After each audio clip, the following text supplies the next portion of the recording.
Hello and welcome to Flory Models. Here we are for the Friday Roundup show on the 7th of February 2020. Busy day today, I must admit, flying around doing lots of things. Unfortunately, it was all the really boring stuff like paperwork and VAT and all those things. Unfortunately, I didn't get on with exactly what I wanted. I wanted to get the Gladiator somewhat together for you today so we could show it. That was my whole goal for today, but to be honest with you, it's gone completely out the window. Lots of running around trying to find invoices and all things like that. Anyway, hopefully we're there now. So over the weekend, I am going to push on with this one.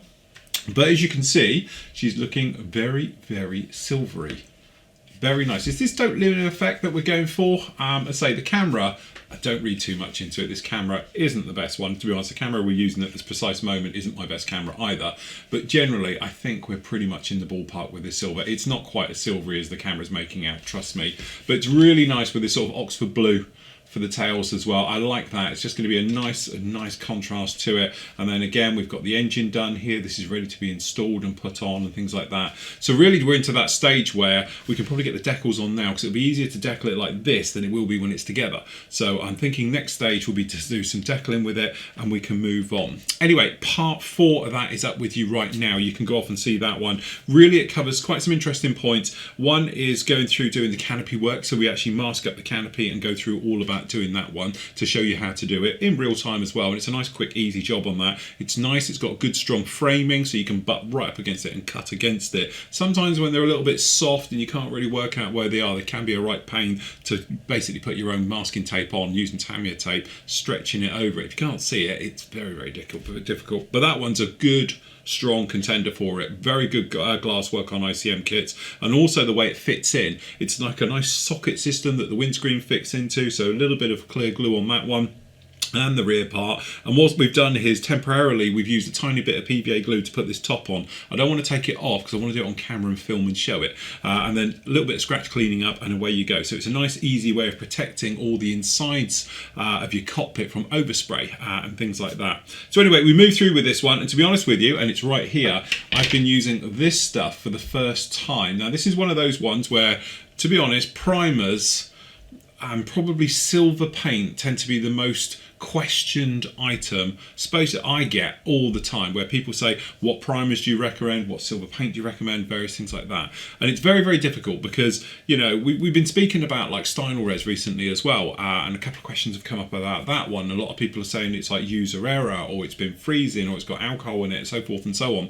But again, you know, is it been a bad batch back in the past? Is that a reason? But the thing is, over the years, and you know, professionally doing this as my full-time job now, it's over 20 years I've been doing this, I've gone through probably everybody's primer because we're all hoping for that golden bullet, you know, that silver bullet that actually just hits the spot, does it, and there's no problem. But each of them have a drawback. That's always been the problem with any type of basically primer.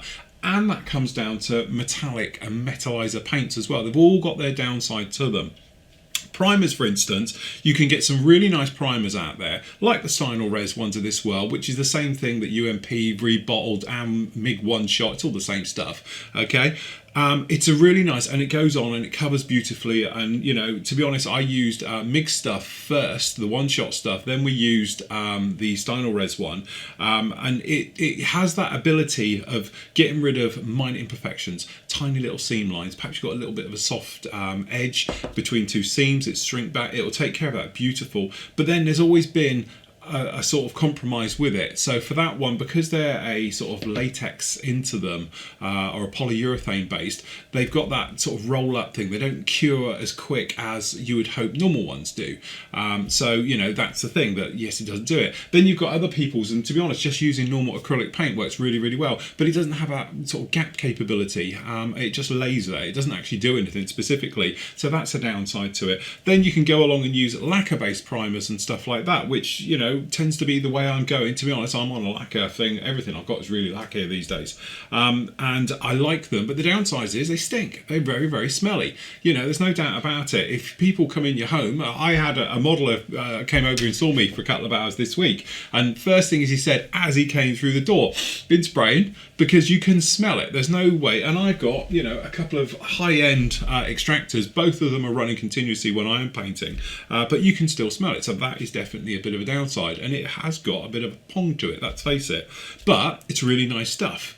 But there's a trade-off. There's always going to be a trade-off. And I think this is the thing. Sometimes people get heated even to the point where they believe in a product and they're pushing a product very heavily. And, as far as they're concerned, that is the one to use, which is fine because we're all very passionate about what works for you. But it might not work for someone else. And there's always going to be a compromise to it.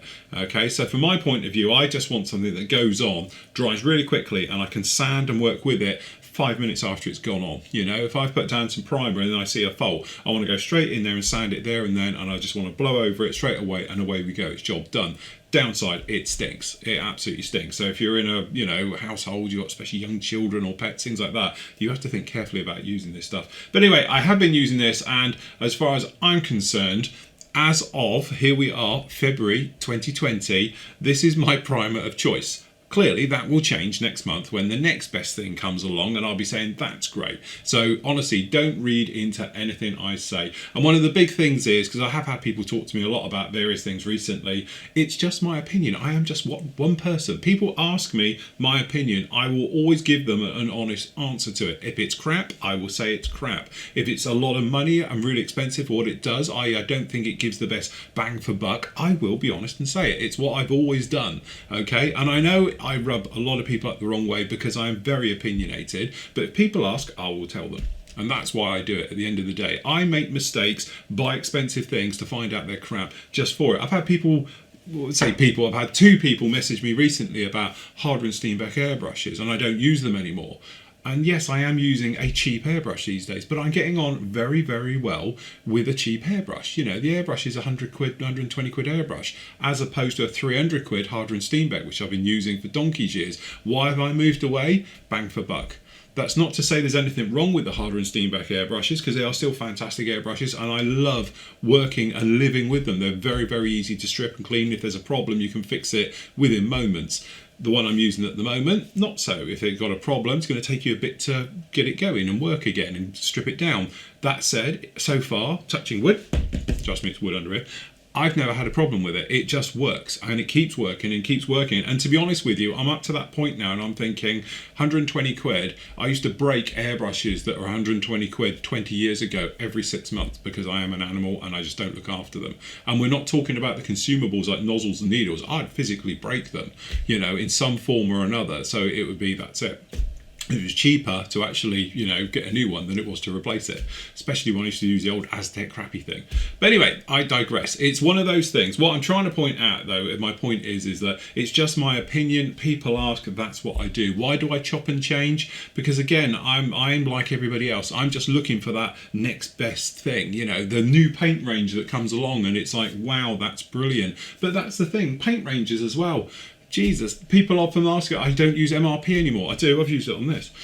So I will use whatever I think is best for a particular build, but I like to try new things. So to be honest, I am loving, and this is what the silver effect on here is actually the just plain silver from Tamiya for the lacquer range, which is over here, which is the one I've been using for this one. Again, I always thought Tamiya lacquers, or Tamiya silver paint, shall we say, because let's face it, they don't do a proper metallizer. I've always thought that they are the weak spot because they are not very good, and they're not very good colours, and the fleck or the particles inside is very, very gritty. I've never been able to get a nice silver finish I'm happy with. So that's why I like using things like extreme metal.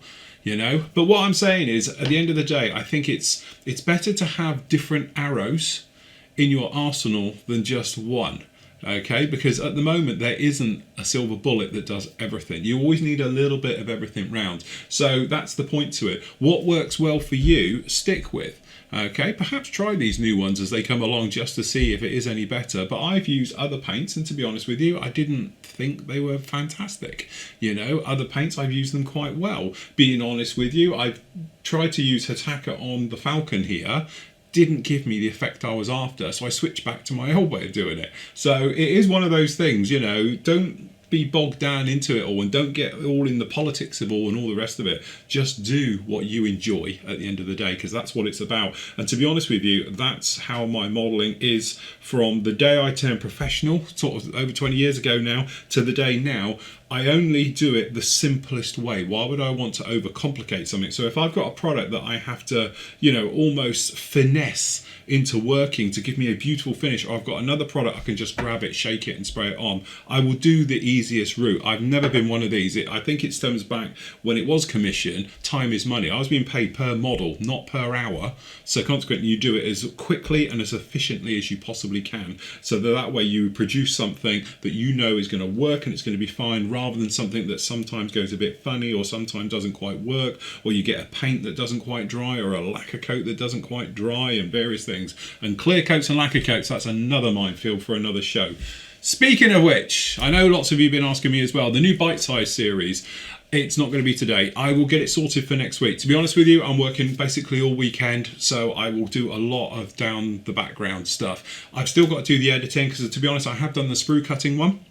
So we talk about in part 2, which is actually removing parts from the sprues, clean up, best tools for clean up, best way of clean up, right the way through to deburring and taking out sort of seam lines and various things off of stuff like that. And then in the next part, we'll be talking about glues and stuff. I did want to get 2 parts up pretty much every week, work our way through. Once I get going, I'll be fine, all right? But again, lots of you have mentioned that you would like to see me do the specific bite-size tutorials on various things. I will do it. I will get round to them. They're not going to be any particular order. I know I've done one introducing you to kits and looking at instructions and planning your build. That's part 1. That will be up with you probably on Monday, to be honest with you now.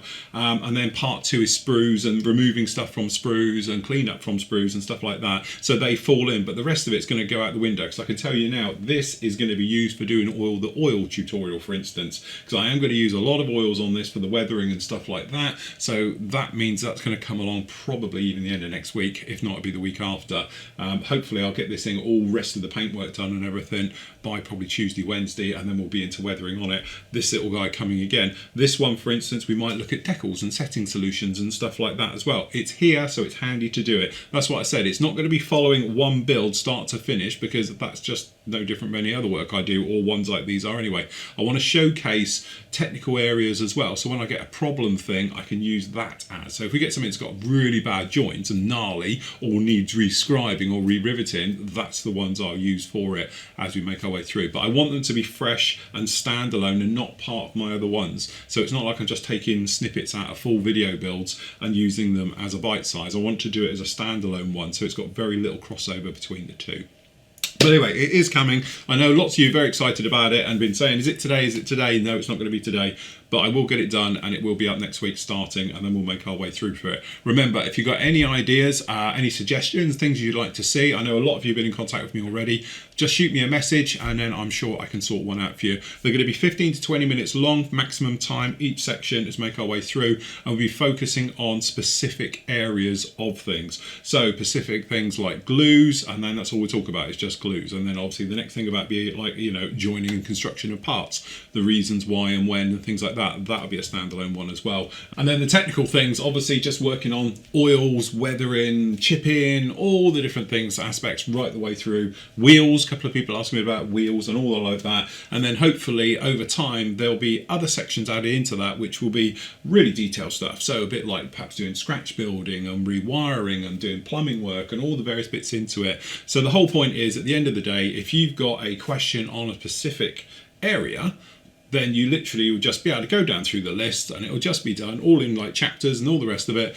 that you can go, oh right, I want to find out about, I don't know, re-riveting. Okay, so click on re-riveting, you've got 15-20 minute video all about it. That's all it is. Okay, and then if you want to look at other things like rescribing and all the areas that are connected to it, you can just click on them and do it literally like that. So over the course of the year, it will just turn into a giant how-to tutorial of all little bite-sized areas right the way through, instead of having big full-on stuff and bits like that. So anyway, that's the plan, master plan to it all.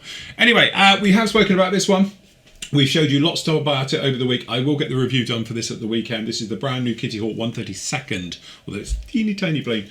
Actually, Mirage 2000C. Beautiful looking kit. John brought his over to me that he's completed and built, talked me right the way through it, so I have got a bit of an idea about this kit now. But obviously, I'll do the review for that one, and that will be up with you next week. This particular week, we did have in our reviews section, if I just, which is over here, in the review bit, just going to click in. There we go. So this week we actually looked at this little guy's Annie's, whichever way it is. Why haven't I got a thing? My little things. Oh, there it is. It is not working. So there we go. We've got the review for these. If you haven't seen it, have a look at the review. It's a great one. It's basically, like I call it, hyper detailing. And Tom's done a great job with all of these ones. Pretty much everything you could need for really detailing. I know their review thing is about taking your model to the next level. Absolutely, it does. Good way to go on this one. Really good stuff right the way through. I'm going to look forward to doing some bits and pieces with this stuff. I must admit, it's sort of given me that sort of spark. Spark plugs, puns intended. But anyway, it should be very, very good work with that one. So I'm looking forward to doing that one. Anyway, the review is up on the site for you right now. I'll get this one up to you. And obviously I've got that bus coming down that Matt's going to send me down. And I've got a few other bits and pieces over there for reviews for you next week as well.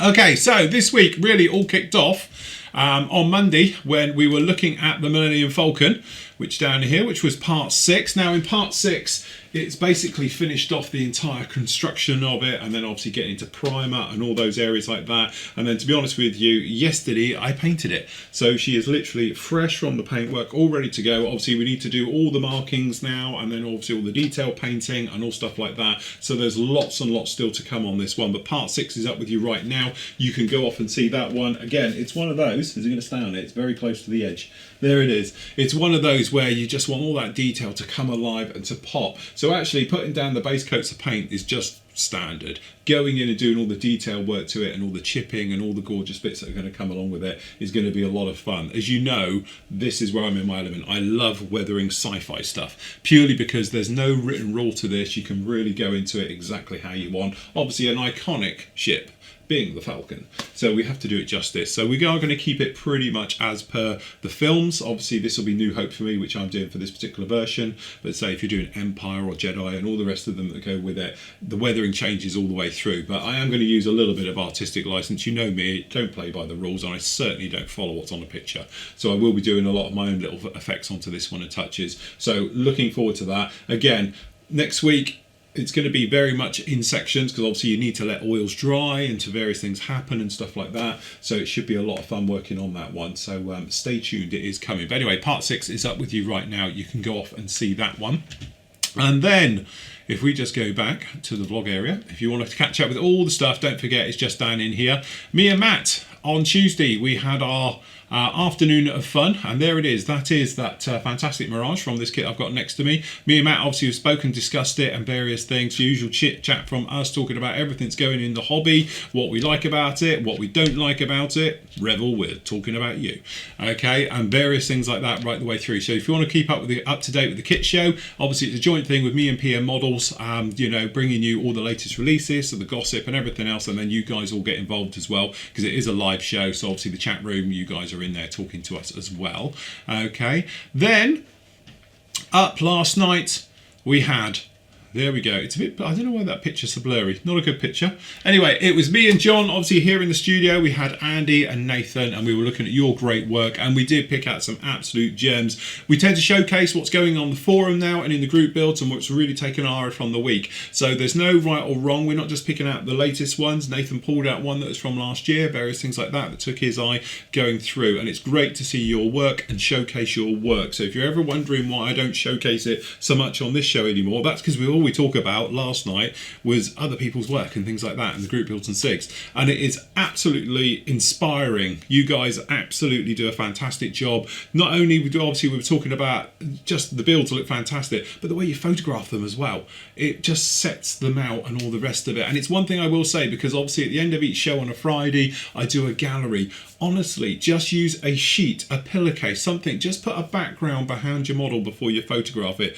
You don't need anything swish. I just just literally use my phone these days to take in all photos. Even though I've got a proper camera, to be honest, I don't know how it works. So this thing, point and shoot, great photos right the way through as you know, working on your models. And again, for people who are taking part in the group builds and SIGs, you don't have to be a professional photographer, you don't need a light box or anything like that. Just take them on your desk, but do us a favour, give it a clean out first. So just ship everything out of the way, take a photo, pull it back in, then you'll be nice at home for going forward. It just makes things easier to see and stuff like that as you're making your way through. I'm not picking on anyone particulars. I don't think I'm picking on anybody and saying you need to clean your areas and do professional photographs and all the rest of it. But honestly, it seems such a shame because sometimes I see amazing models that you can't really see because you've got crap and clutter all around, and it's just really difficult to see it. And I'd love to be able to see it and showcase your work as it deserves. Okay, so as I say, just a background, take it outside. Daylight is a fantastic thing at the end of the day. It's good for the vitamin C.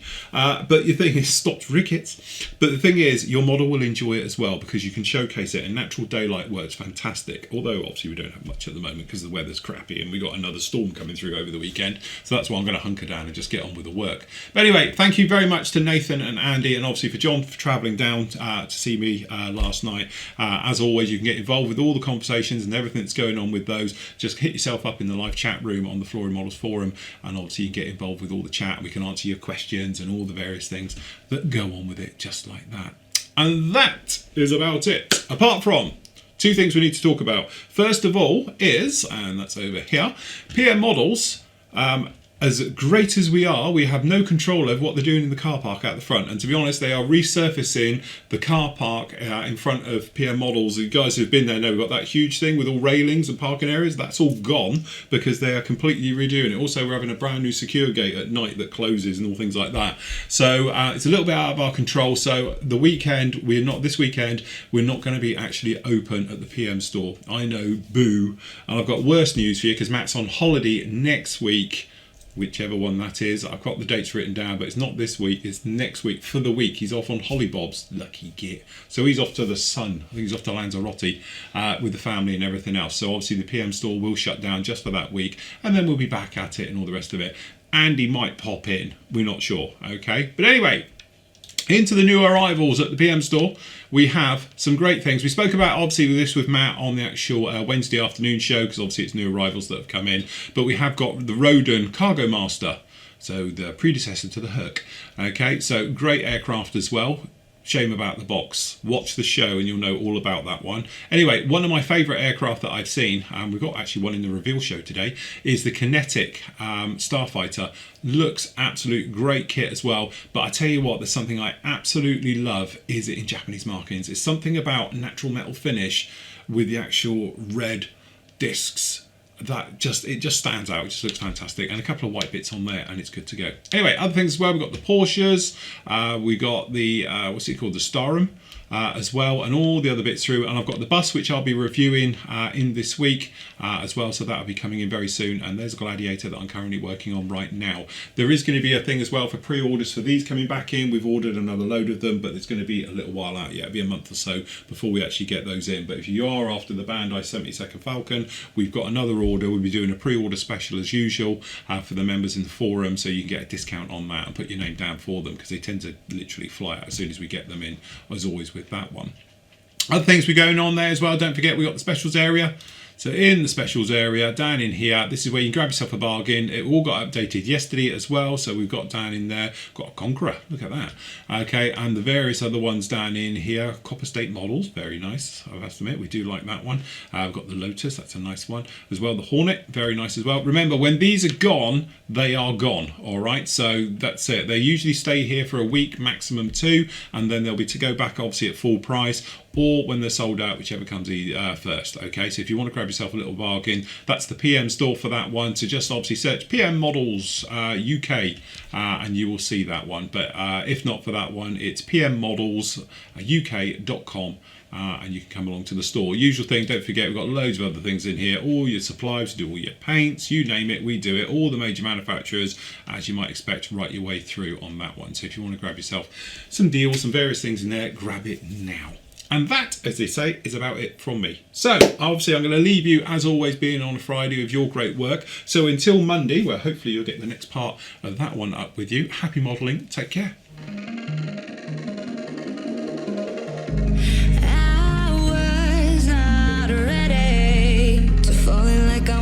stay.